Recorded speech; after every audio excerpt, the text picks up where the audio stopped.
Yeah, so it was a really, really awesome night at Battle of the Belts. And, I'm actually very elated because I got to shake hands with Dustin Rhodes.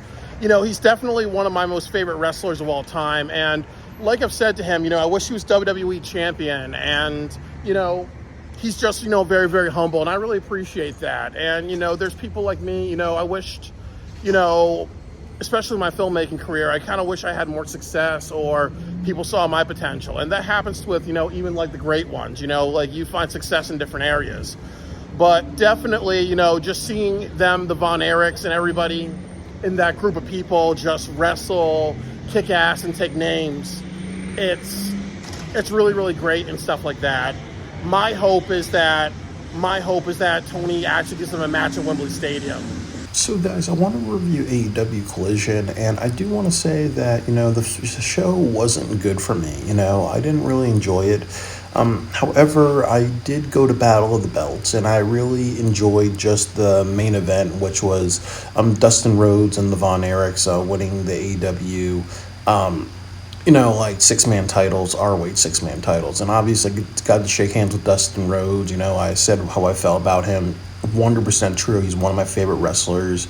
I always appreciated him for being very committed and being one of those people that I felt was very, very deserving and should have been WWE champion and all that stuff. But he seemed like, from his demeanor, it seemed like, he really appreciates the fans. He really appreciates that people respect what he does. But he also knows that, yes, as I said, as people know his story, that yes, his gimmick was controversial. That's why he wasn't WWE champion. And then also the other thing too, he was going through like some personal demons. And also too, it was a hard time to be champion in WWE because that was like when the Attitude Era happened, really. So there was a lot of different factors but definitely a very humble guy. It was a life-changing moment just to shake hands and get to talk to him. One of my favorite wrestlers of all time. I got to see Rob Van Dam last year, the Hardys in person, Bryan Danielson, and a lot of other people that I really respect. So it's it meant a lot for me. And also the Von Erichs. So overall, the show just had one thing that I really wanted to see. And I think that's what the issue was with the show, that it had one thing that I wanted to see. I also knew that because of Blood and Guts, you're not going to get all the best wrestlers on the show. You're going to get, they're all going to take a break, really. The first match of the night was Johnny TV versus Orange Cassidy. Again, there's nothing really memorable to this. I definitely know that Orange Cassidy really heats up the crowd. And that's just the only thing you really got out of this. Otherwise they did their sequences and Orange Cassidy wins. Like I've said, it's a little sad that they don't have a direction for Johnny TV, John Morrison, Johnny Mundo. He should be somebody on the main event roster being treated very seriously, not just there to be there.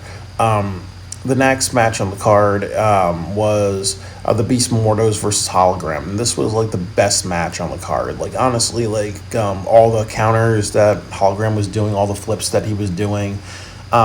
He reminds you a lot of, I think, I forgot his name, he's the Sea Commander.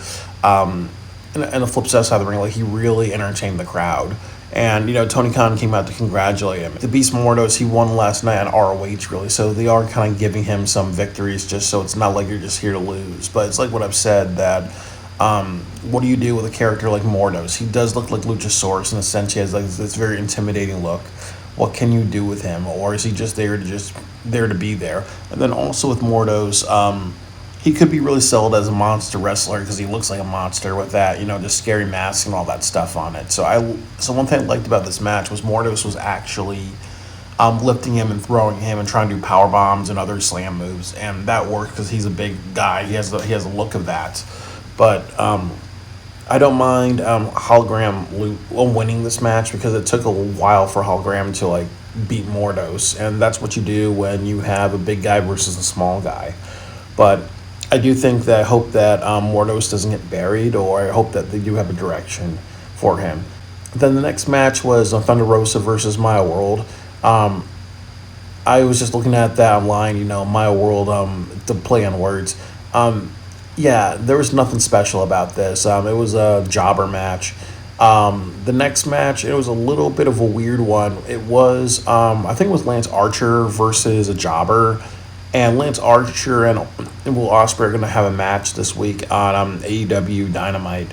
They just had a match in Japan that was like really epic. So I think they're going to try to repeat that for the American audience. And I do hope that if they do have that match, they do kind of try to outdo the one they had in Japan, just because, Lance Archer could be a bigger deal. And if he can really go and show it, do it. And it's like what I said, the issue with Lance Archer is that he's a big man. And you know how AEW books big men. Big men don't really, last that long. The next match, I didn't really get into this, was Top Flight versus Blackpool Combat Club versus Brian Cage and Lee Moriarty.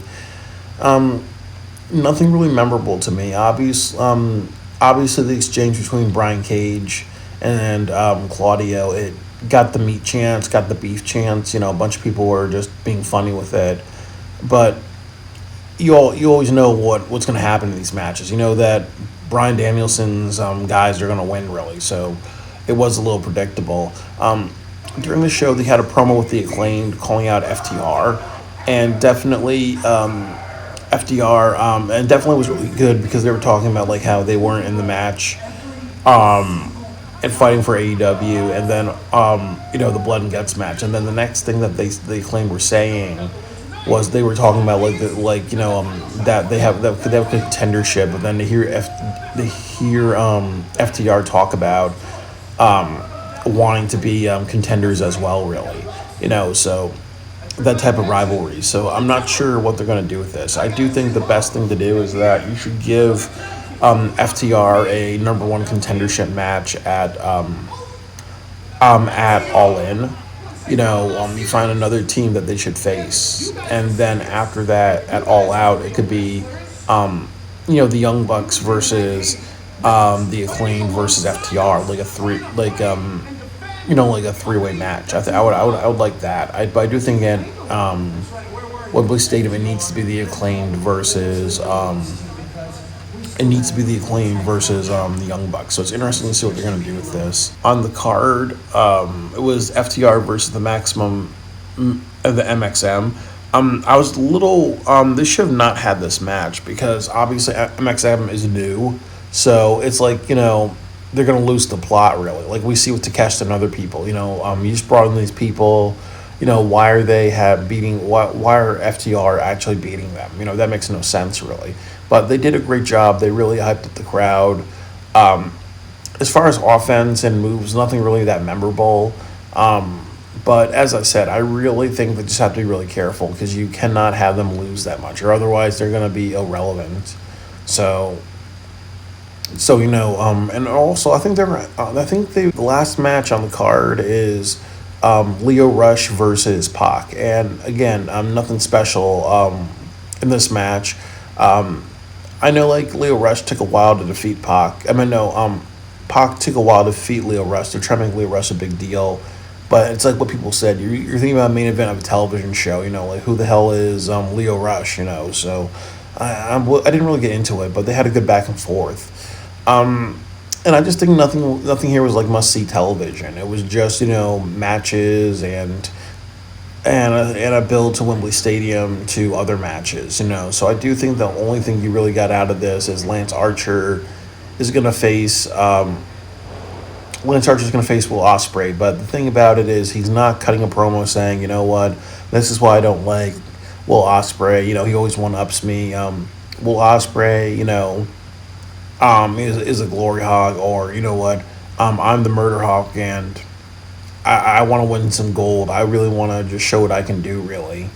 I'm coming after the ROH title, and Will Ospreay's on my path of destruction. You don't have that type of, I'm stating my purpose, but I'm going to tie it into a result. Like, as I've said, what would happen if you had, Mark Briscoe versus Lance Storm at Wembley Stadium for the ROH Championship, and that's your hardcore match. And you have a match with Lance Archer and Will Ospreay, and what happens is that you have the match, and then in the match you actually have Lance Archer take it too far, and then you realize that he's being paid by MJF. Like, there's ways you can kind of tie in different things. So I just really think that, I just think that's why I didn't see this match. I think in the show, I think it was just to hype up Dynamite. And you just had wrestlers that some of them really popped the audience and some of them didn't. And then you had Battle of the Belts. You did Tony Storm versus Taya Valkyrie. Okay, good back and forth, but nothing special stood out to me. And it was also bad because in both the matches, Tony Storm versus Taya Valkyrie and Will Nightingale versus Deonna Purrazzo, you did what they do in Japanese wrestling, which is you have to beat the champion twice. Tony Storm did cut a promo, and it got the audience very captivated. But again, it's kind of like that thing too with Tony Storm's promos. I think there's a way that she's serious, and then there's a way that she hams it up. And I think that some of the older people understand that there's some Betty Davis in her. There's some Sunset Boulevard. And it's like what I said. I think that, as I said, I'm not really in Marilyn Monroe, but I do think that, as I've said many times, that I'm not a fan of Tony Storm.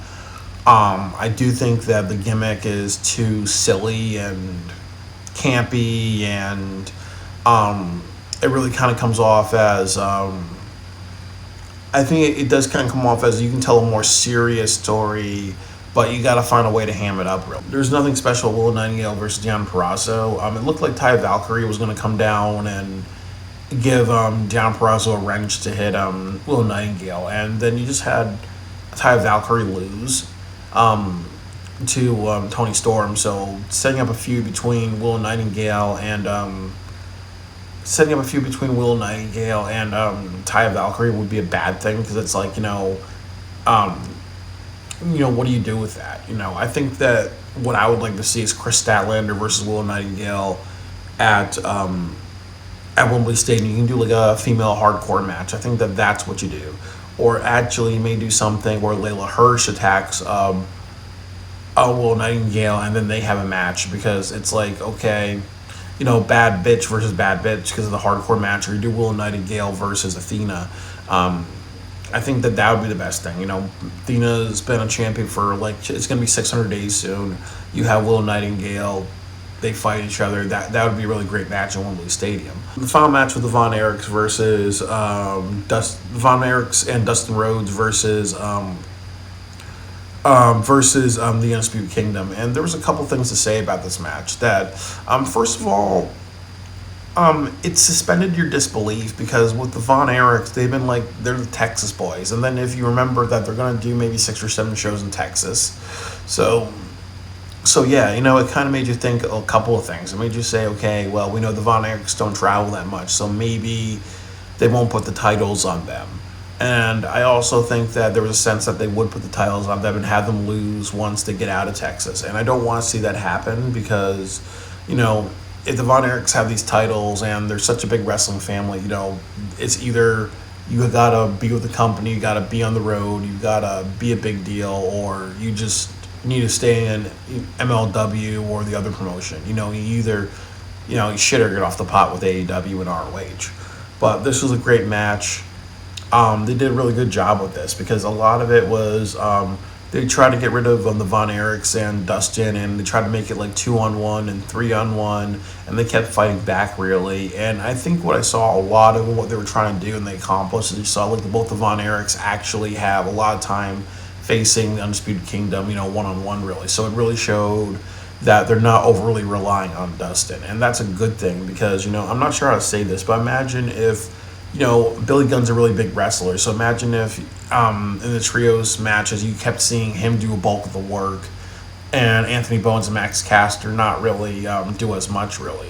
So that's why it's really, really important when you're establishing new people, or that you have as I said, Sting's kids want to be wrestlers. So if you want to kind of establish some of these big deals in these tag team matches or trios matches, it's good to have a 2-on-1 beatdown. But they did a hell of a job, and definitely, they did a good job antagonizing the crowd. Undisputed Kingdom, and they kept fighting back, and that's what the Von Erichs are known for fighting back and being resilient, really. So that was communicated, and they won the titles. They had Kevin Von Erich do the Iron Claw and all that stuff, just to blast the past, really. And one thing I kind of felt that I just said to myself, you know what, this would be a bad show if they actually lost. What a way to kind of just crap all over the Texas show. Like, the Von Erichs need to win this, but it really suspended my disbelief because they've not had that many matches. They've had once in a while matches in the AEW, and also what Tony does with an AEW. He has a lot of duo champions, so there was a sense that the Undisputed Kingdom were going to win. And then also the other thing about the Undisputed Kingdom was that two things is that they've not been on a winning. They've been on a losing streak. You see how Adam Cole got bitched by MJF, and then you also see Wardlow got bitched by Samoa Joe. I believe they lost the title. Like, one of the members lost the title recently. I think they had like a television championship or something like that, but they've not been. And Roderick Strong just lost the ROH number one contendership last night. So they've been on kind of like a losing streak. So you got to kind of reset it.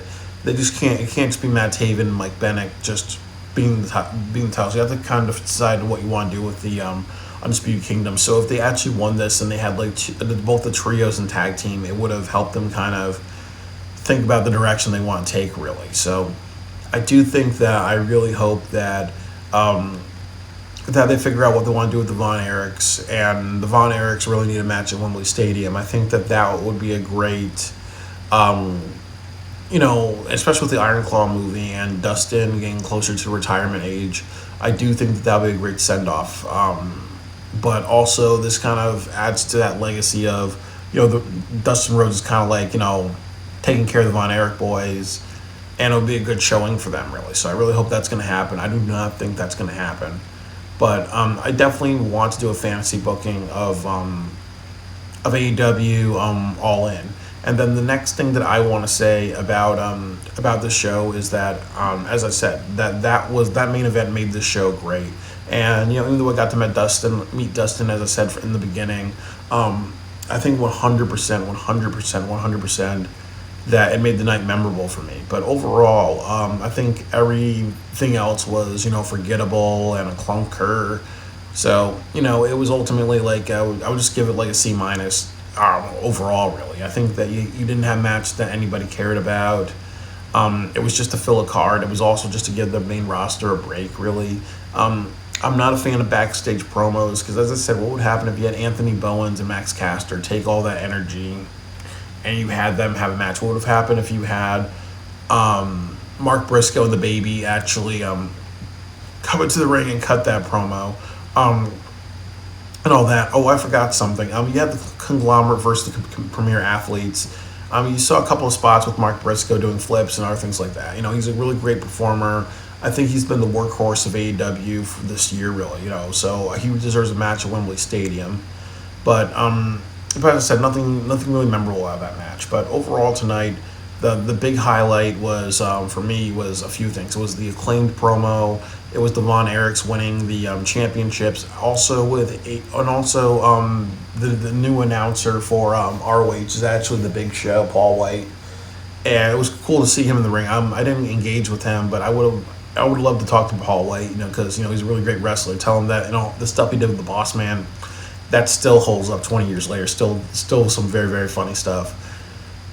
And it's great when you see something legendary like the Von Erichs and Dustin win championships in 2024, and then something that you would probably fantasize about in the 60s or the 70s the 70s and the early 80s when the Von Erichs were big. So I'm really I really think that made it memorable. That made the whole thing worth it. And what I've criticized Battle of the Belts a lot. And this show was definitely Battle Belts was something to criticize. You didn't have you only had one championship on the line. You had two matches where where the rule was you have to beat the champion twice. So with Battle of the Belts, you're kind of seeing that if it's a vacated title, somebody's going to win it. But if it's like another championship, as somebody was saying, that most of the time people don't win championships, or now they may do something like just say instead of championships, you had to beat the champion twice. You beat the champion, it's a contendership and all that. But I think with Battle of the Belts, they really need to start having shows where people actually where actually titles are switched, really, because if you don't do that, then it's why worth it, really. So overall, it was something to forget, but I'm really happy that I actually went down and went to Dallas just to see Death Before Dishonor, a really great show, and then saw the Von Erichs and Dustin Rhodes win titles, and I got to meet one of my favorite wrestlers of all time, Dustin Rhodes. So even though the show was lackluster, it was definitely, in the end of the day, worth it.